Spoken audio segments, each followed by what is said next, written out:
Hi friends, இன்னைக்கு ஒரு mushroom recipe தான் செய்ய போகிறோம். வாங்க பார்க்கலாம்.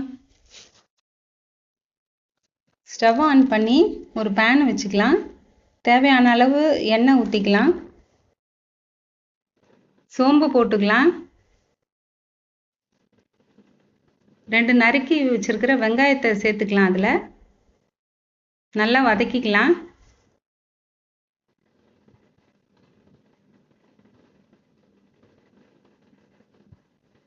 வெங்காயம் நல்லா வதங்கட்டும்.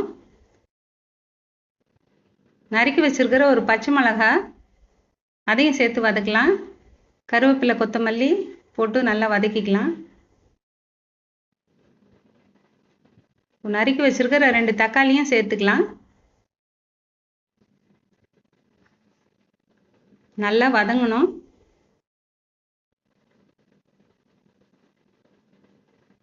நல்லா வதங்கினதுக்கப்புறம் கொஞ்சமாக இஞ்சி பூண்டு பேஸ்ட் சேர்த்துக்கலாம்.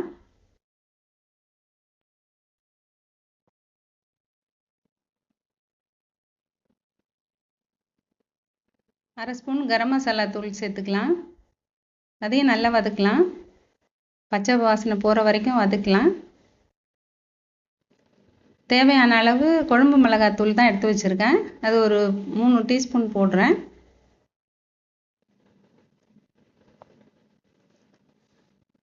இப்போ மஷ்ரூம் எடுத்து வச்சுருக்கிறத போட்டு அதையும் கொஞ்சம் நல்லா வதக்கிக்கலாம்.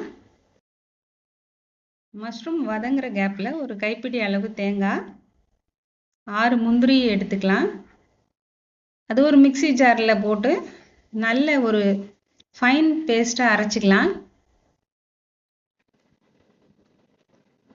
அந்த மஷ்ரூம் மசாலாவில் இதை ஆட் பண்ணிக்கலாம். மிக்ஸி ஜாரில் கொஞ்சம் தண்ணி ஊற்றி அதையும் அலசி அதில் ஊற்றிக்கலாம். நான் 1 கிளாஸ் தண்ணி எக்ஸ்ட்ராவாக ஆட் பண்ணுறேன். உங்களுக்கு தேவையான அளவு தண்ணி சேர்த்துக்குங்க. தேவையான அளவு உப்பு போட்டுக்கலாம்.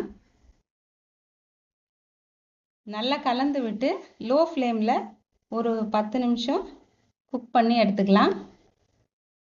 Mushroom masala ready. வாங்க சாப்பிட்லாம். லைக் பண்ணுங்கள், ஷேர் பண்ணுங்கள், சப்ஸ்கிரைப் பண்ணுங்கள்.